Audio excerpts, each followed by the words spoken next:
Welcome to the 24th episode of Speaking of Poetry. I am Rennie McQuilkin, publisher of Antrim House Books, whose authors are featured in this series. Today I am delighted to be joined by Sherri Bedingfield. Sherri is a marriage and family therapist and spends some of her time working with those afflicted by post-traumatic stress syndrome. Her poetry has been published in many anthologies and small press publications. In addition, her poem Love Struck was performed by the East Haddam Stage Company. She is a member of the poetry group Partners in Poetry and has read her work at various venues in Connecticut, including the West Hartford Art League, Artworks, the Wintonbury Library Poetry Series, and the Yale Bookstore. She also enjoys reading in poetry bars, like the Cornelia Street Cafe in New York City. As an artist, Sherri has studied at the Silvermine Art Guild and has worked with other artists on Monhegan Island and in the United Kingdom. She has practiced meditation in the Southwest Desert and is intrigued by the physical and psychological dynamics of people and animals. Welcome to Speaking of Poetry, Sherri Bedingfield. Rennie, thank you for that lovely introduction, and thank you for your kind support in helping me put my poems together for transitions and transformations. I want to start with one of my favorite poems by Pablo Neruda. It's a poem that he called Poetry. And it was at that age, poetry arrived in search of me. I don't know where it came from winter or a river. I don't know how or when. No, they were not voices. They were not words nor silence, but from a street I was summoned. From the branches of night, abruptly from the others, among violet fires, or returning alone, there I was without a face, and it touched me. I did not know what to say. My mouth had no way with names. My eyes were blind, and something started in my soul, fever or forgotten wings, and I made my own way, deciphering that fire. And I wrote the first faint line, faint without substance, pure nonsense, pure wisdom of someone who knows nothing.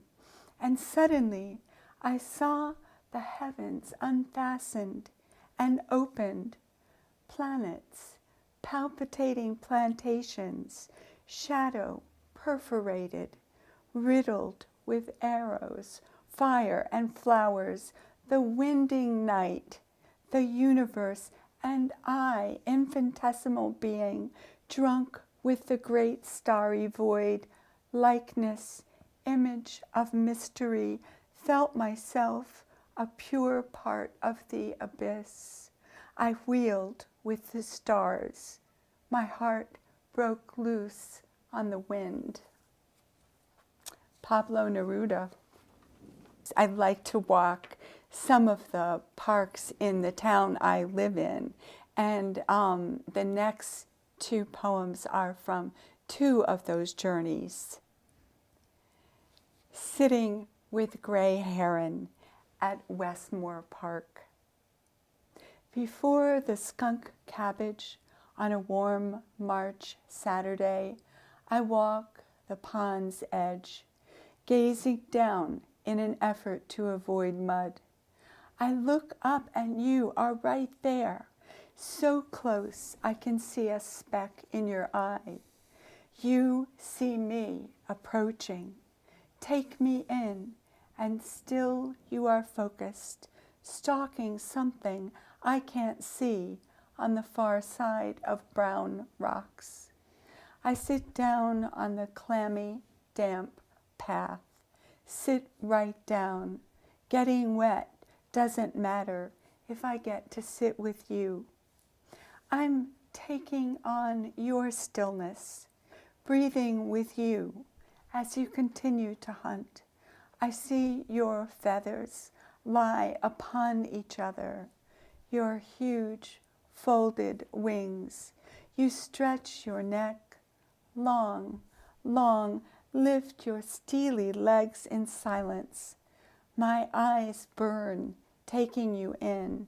I don't want to blink. I will stay all afternoon if you do.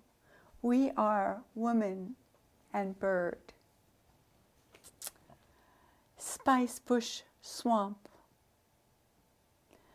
Rain muted the light of that late day.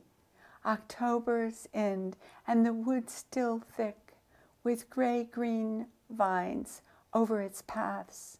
The swamp still awake, breathing and listening. A pale hawk hunted the pond. Tiny fish grabbed bubbles of air on its surface.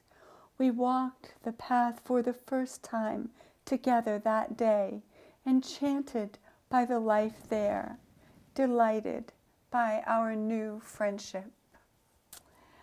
Poets love to write about love and death. I certainly do. And this next poem is about both love and death. The poem is called A Trip from London to Orkney. The train to Orkney arrives in its usual rush of churned air, and I am here to meet it. I step across the curb into the steaming train, onto the rail that winds the North Highland coast of Scotland. A tube of windows carries me, speeding away from London. The rail hugs the cliffs along the coast of the North Sea, across the waters from Holland, an ocean away from New York and Atlanta. Don't think I've forgotten the cities. Don't think I know nothing of their troubles and the rest of it. The tangle with the farm owners and the fires, some of the burn still a visible hot orange, and the loss of you, how you passed when we thought you could beat it, how you left me when I was remote, before we had time to know each other, to travel, to plant tomatoes and harvest them together, to understand about anything. Part of our life process sometimes includes serious family and human problems, sometimes mental illness. This poem embraces one of those situations. The poem is called What's Next? As I prepare his favorite eggs, I glance at a snapshot over the orchid, him at 8.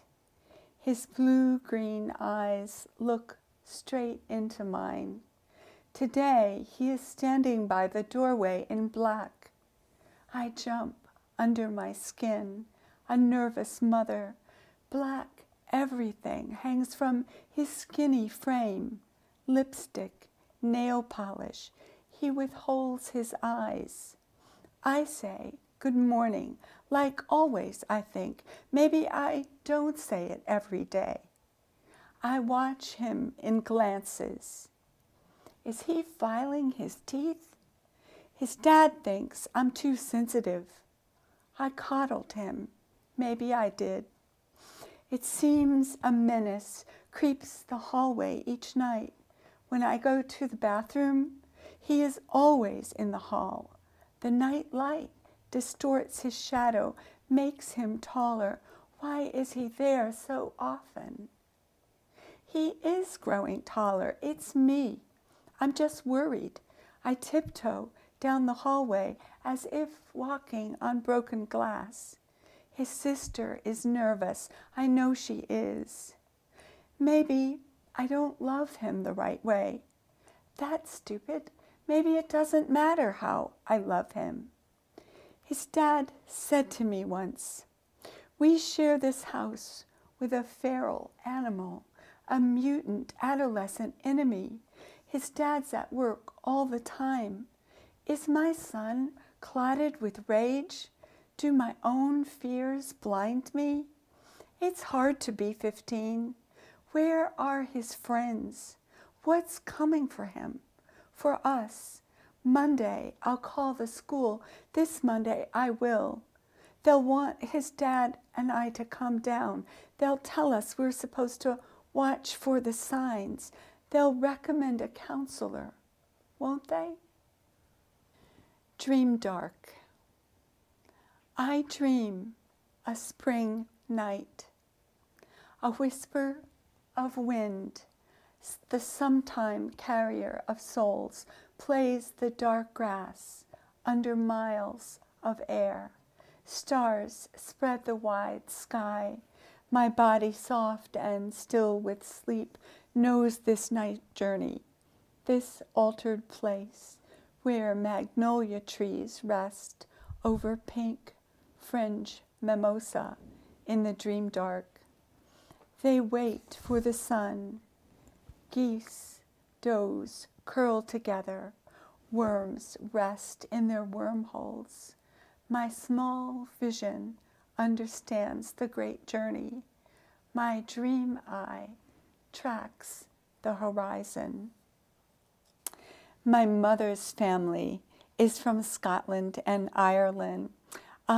We visited there once looking for circles of standing stones, those ancient circles that historians think were built for farming or sometimes spiritual practices.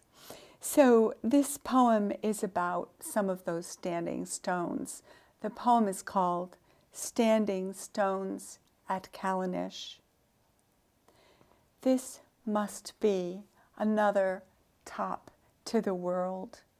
Twisting roads open out to a vista that touches the entire sky. Purple-gray clouds swirl with the winds over mica sand. I come here to touch something, or to have something touch me. Come to see the 13 tall slabs of silver rock that rest under the full summer moon. Come to see the moonlight glide, as the stories say, across the hills that look like a woman's body sleeping. If you position yourself just right, the moon will roll for you along the hilltops and come to center itself above the standing stones at Callanish. On the shortest night, the moon stands still, a sign from those who place the stones. Purified by the light, I lean on the tallest. In that moment, they bless me, the wind whipping through my hair, my face against the purple sky. This next poem is a love poem. It's really a warning about love. The poem is called Love Struck. Taken, obsessed, I am so in love with you. What more do I need to know about you? You say, your mother, your father, your uncle too, all in prison for 10 years. What does that matter? They will never come between us. You say your identical twin brother is a chronic, paranoid, schizophrenic murderer. What do I care? Your eyes are like onyx jewels. So what about your brother? You tell me your family are actually werewolves, and you must prowl together when the moon is full. How interesting. I, always the beginner, dazzled by the new. What do I care? I want to marry you. This poem is about death. It may be a literal death, or it could be a deep sadness. It could be depression. The poem is called Nothing to Carry. In despair of change, after a week of rain, all night I walked through a soaking woods, then crossed into pewter fog that rose from the black river. The damp scent of new grass and mountain laurel faded, taken with a gust of wind. A creature died here. The smell of decay is partly covered by orange blossom. The fog looms, a gray cloud on the ground. Winking fireflies search and disappear into the distance. They return to the pines where I started. They leave me no guidance. Were these the trees Dante witnessed upon his entry to hell? The dreamer's hands, my hands, with nothing to carry, shake. I close my eyes, blinded. Hope is burned thin as brown paper. No cause to keep hold of it. I open my mouth to call for help, but the sound sticks like dry leaves. Wraiths of cloud drift. Deep gloom enters the scene with his gray face, his gray parka. He stares through me, makes me invisible. This poem is called Facts About the Body. The eyes, all of our eyes filled with love or anger and other feelings, the eyes with their wide questions, small answers, and the hands with their constant motion, moving about, reaching and holding on, helping, hurting, or simply fixed still with sleep. Hands that hang at our sides, fold in a lap. And the mouth with its twist, its sticky, shiny words, words like glass or ghost, words like powder, words with their heavy weight. And the heart with its sensitivity, with its hum, its rhythm, beat, beat, beat, beat, sweetheart waiting on a sleeve, amazing machine, no thought of safety, my heart with its whine, its messy wounds, worrisome nature, its stony withdrawal, who knows where it goes? My heart today, dripping on everything. I wrote this poem when I was in Italy. When I was there, I was captured by the country's golden light. I call the poem Once in Tuscany. Facing an east window, I saw the light everyone talked about, the light. I saw how it made the poplars flame through morning fog, saw sun-circled flowers in summer turn butter yellow. The wings of street birds glinted orange at noon like my nephew William's hair. The light shaped itself through trees, between buildings, pale-colored, like stalks of corn finished in early October, temporary light, like slow yellow jazz music when we danced on Friday nights. Most any morning, the valley, even the clouds, were brushed with copper. This next poem is inspired by elephants and partly by Nancy Doherty's wonderful artwork on elephant families. I think you might get to see that. But the poem is called Panorama. Earth trembles. Small growth is crushed or flattened by giants shifting in their gray skins. Legs like flexible posts, sloping across the yellow and brown savanna. They create a low thunder, altering ground air. They journey for water towards a lake they can smell in the distance under circle moon. Elephants march, a clan of mothers and sisters. Calves trot between 3 pair of females. The sky hesitates, holds quiet. Jackal buzzards watch with quick eyes, sit motionless. Shadows move forever beside the elephants, thin images no longer what they once were. Are these the ghost of elephants murdered for their tusk? Lost at war, sold to circus? Elephants walk with shadows till they disappear in a purple haze of dry dust. My next 3 poems are about family. They're inspired by family. Ode to Uncle Emery.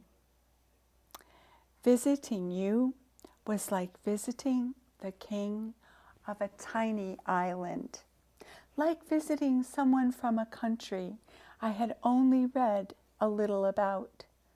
The tallest man I've ever known, a man of the forest, eyes like leaves. For weeks I'd anticipate our get-togethers, meeting you, the magician of southern tracks and trails. You invited me to explore the borders of cotton farm fields, creeks and meadows, divided by old oaks. We walked paths of yellow grass under Spanish moss. You taught me to notice how the wind played at the top of pines, and how to ask it what direction it came from, how to notice who lived in tangled roots. The scent of pine and wild oleander, which berries not to eat. From your banjo notes flowed out the window, out the screen door, a greeting played to muted afternoons. You taught me to see that planets don't twinkle. We'd stand looking up at Venus, present to the offerings of blue night. Silent Auntie sat with her knitting, her knees crossed, while we laced up our sneakers. Mehitable the cat, curled in a spot of sun close to Auntie's feet, while Archie was somewhere else in the house, probably hiding in the kitchen. One day, while we were walking the trail, you said, if we were to be visited by aliens, they would come here, to our forest first, before any other grove of trees.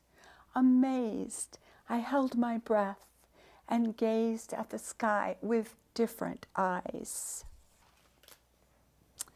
This poem is called Your Mother with Her Head On Upside Down, Your Father Secretly a Poet.